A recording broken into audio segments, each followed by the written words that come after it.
Olá, hoje nós estamos aqui no Espaço Saúde da Unieduvale e o programa Para Melhorar Saúde e Bem-Estar está recebendo duas mulheres incríveis. E eu vou pedir para as duas se apresentarem, a Fernanda e a Milena. Meninas, muito obrigada por ter aceito o nosso convite e eu gostaria que vocês se apresentassem. Começa eu ou você, Amy? Pode começar.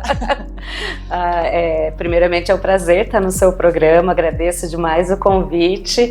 Falar de mim é falar um pouquinho da história, né? E eu falo que a gente se arrepia um pouquinho, né? Porque a gente acaba lembrando como começou a Fernanda como profissional, né? Eu falo que foi desde a escolha da possibilidade de trabalhar com pessoas, da possibilidade de trabalhar com comando, com liderança, que eram coisas que eu gostava, não tinha isso tão claro para mim. Fui escolher o curso de administração, acabei me graduando em administração, me especializei em estratégia de negócios, inclusive sou administradora pela Unieduvale, e fui me profissionalizando na área industrial. Teve um momento que eu fiz uma transição de carreira, optei pela educação, primeiro degustando uma aula de administração da produção, mas depois eu acabei me encantando pela educação do ensino superior e fui me envolvendo cada vez mais. Hoje sou coordenadora do curso de administração, professora da graduação e pós-graduação e estou ousando também um novo projeto. Estou fazendo aí mentoria, palestras corporativas e também consultoria organizacional. Então a gente aí está com novidades também. Muito obrigada por nos receber, né, no seu programa. É uma honra estar aqui. Para quem não me conhece, eu sou Milena Rosa. Sou engenheira de formação, trabalhei também um bom tempo nos bastidores da indústria, né, à frente liderando equipes, e em um determinado movimento eu escolhi a jornada empreendedora. Então há 14 anos estou à frente de diversos negócios, já tive 6 empreendimentos ao longo de todos, e em 2022 fui convidada para liderar a gestão de projetos no Hub de Inovação e Empreendedorismo em São Paulo. Foi quando surgiu a ideia do quanto mulheres em espaços de lideranças não eram tão comuns assim. Sim. Eu falo que a hora que eu cheguei na Faria Lima, eu percebi o quanto isso era diverso e complexo, e começou a brotar no meu coração essa vontade de voltar para o interior, para Botucatu, que é a cidade da minha família, e transbordar um pouco do que eu já tinha vivido no Canadá, em Portugal, em Bauru, em Prudente, em São Paulo, para as mulheres da minha região. Foi assim que surgiu Mulheres Reais, onde nós nos conhecemos. Sim.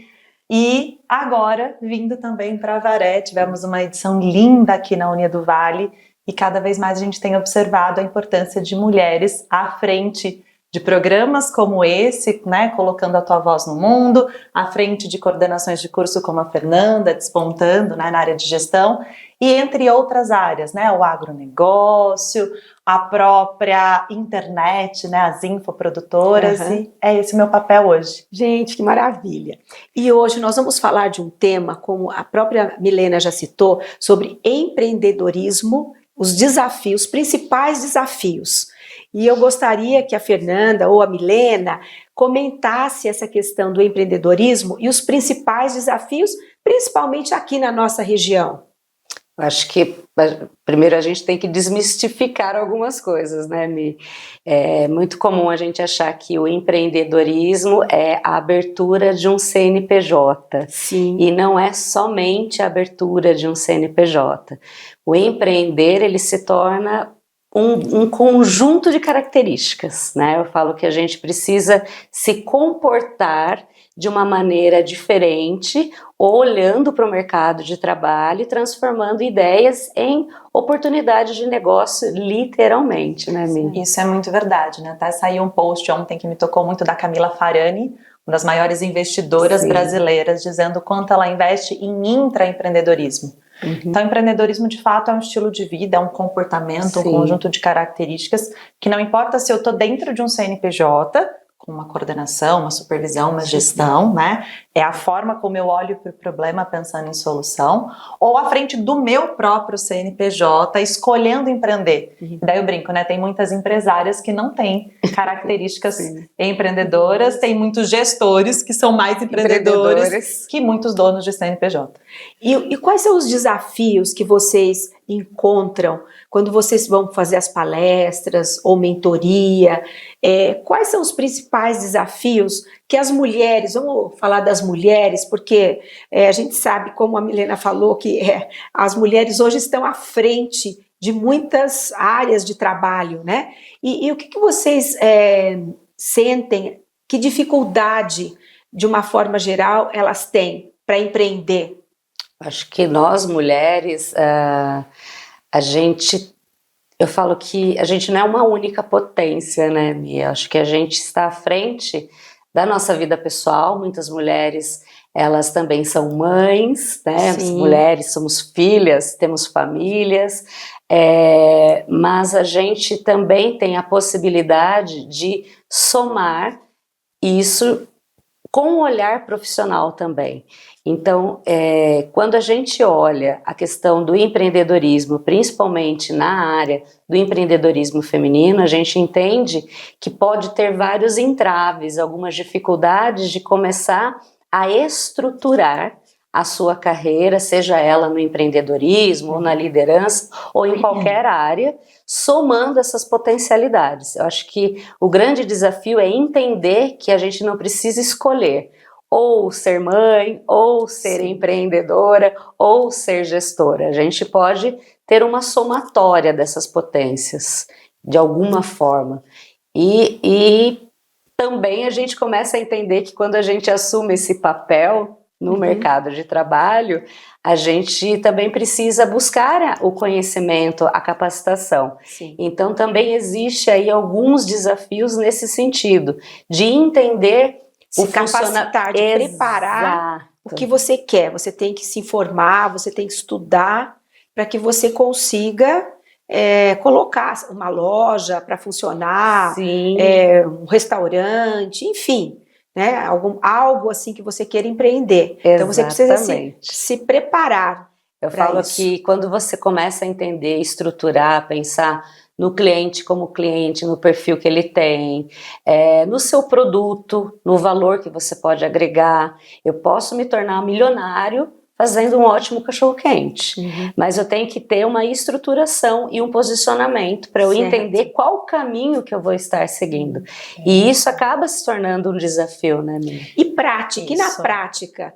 Você podia dar um exemplo assim de algo prático pra gente? Eu gosto muito da palavra que a Fer trouxe, que você trouxe, que é a preparação e a capacitação.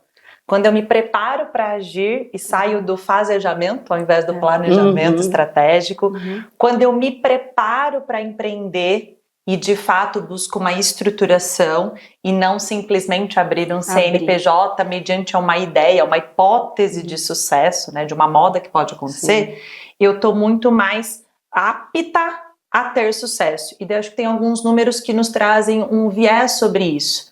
Nós mulheres, né, segundo uma pesquisa da Cato, tendemos a nos colocar à frente de um negócio quando a gente se acha 100% apta para ele. E um homem, quando ele vê que ele está 50% apto, ele tem 86% mais chances de ocupar aquele lugar. O que isso nos diz? E a Fer trouxe uma palavra que é bem importante, a questão do posicionamento. Então, mulheres, né, que porventura estejam nos assistindo, acho que tem 2 pontos aqui que são cruciais.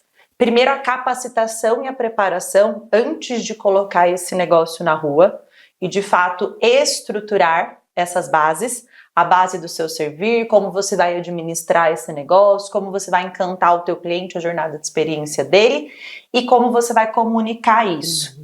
Lembrando que você é mulher, tem múltiplos papéis, múltiplas potencialidades para gerenciar. E desafios também, alguns preconceitos, né? Exato. Podemos esquecer desse lado também, que a gente sabe que tem. Tem. E daí a nossa gestão do tempo e o nosso posicionamento, eu brinco que ele tem que ser de 2 a 3 vezes melhor. Eu desempenho múltiplos papéis, eu vou precisar gerenciar melhor cada uma dessas caixinhas. De fato, eu vou ter uma agenda mais dinâmica. Então eu realmente vou ter que trabalhar os meus sabotadores internos, de fato eu vou ter que trabalhar minha síndrome da impostora, minha síndrome da boazinha, para que ao invés de procrastinar, eu me posicione. E daí posicionamento feminino, ao meu ver, né, entre essas 3 variáveis que eu trouxe aqui, é o grande fator determinante. Como que você tem se posicionado? Você tem se posicionado como alguém preparada, apta, que administra bem a sua rotina on e offline, que se comunica, né, que de fato se permite estar à frente? Ou como você tem se posicionado? Será que você tem deixado de buscar esse espaço? Será que você está negligenciando a tua rotina on e off? Será que você está negligenciando essa capacitação? E quando a gente negligencia esse tripé, eu falo que a gente está bamba para assumir esse cargo. Entendi. E o que você sugere para as pessoas que querem empreender e que estão assim com receio de entrar, tem vontade, né, de ter o seu próprio negócio, sabe o que gosta, por exemplo, eu gosto de um salão de estética, né? Uma hipótese. Então, eu estou preparada para isso. Mas eu estou com receio. Será que eu vou? Será que eu não vou? Como é que você trabalha isso quando alguém pede para vocês uma assessoria? Olha, eu quero abrir um negócio, no que vocês podem me ajudar? Eu estou com receio, porque eu vou ter que investir, e será que vai dar certo? Será que não vai?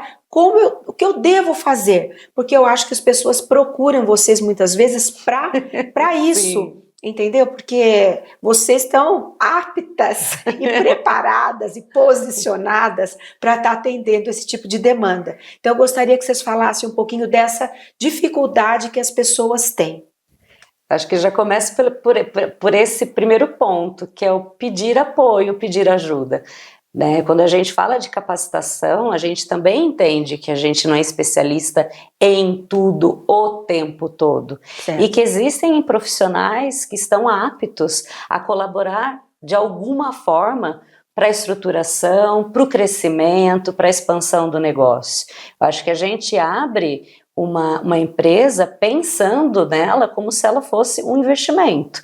Hoje a gente investe em ações, hoje a gente investe em imóveis, e abrir o negócio também é um investimento. Sim. E tem que ser pensado a curto, médio e longo prazo. E né? assim como investimentos, né, Fer, eles envolvem riscos. Sim. E riscos, como a gente sabe, o ser humano, e daí não é exclusivo para as mulheres, mas é inerente sim, ao ser humano, sim. A gente acaba tendo receio do novo. É o medo.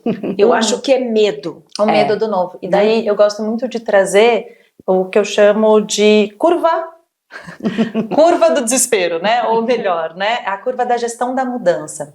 O que é a curva da gestão da mudança? Toda vez que você for enfrentar o novo, você está se propondo um movimento de mudança. Abrir um CNPJ é mudar a tua realidade de carreira, né?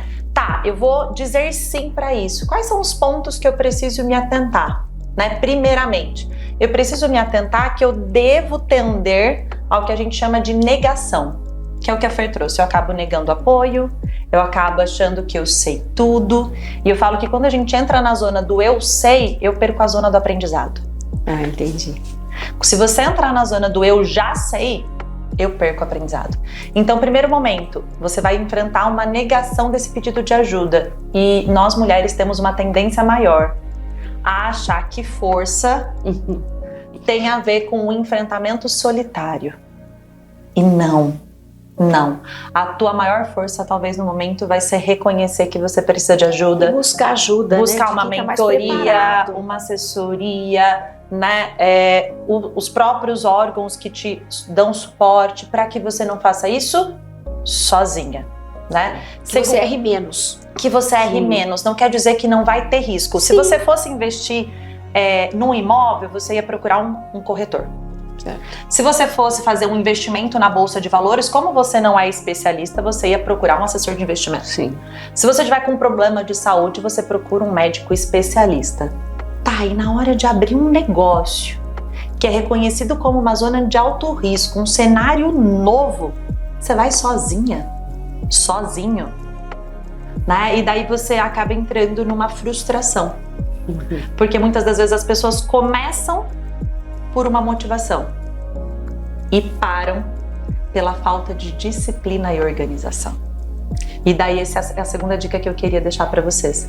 Começar pode vir de um motivo genuíno da tua alma, de um dom que você tem, de um talento, de uma oportunidade que você vislumbrou, e isso é ótimo.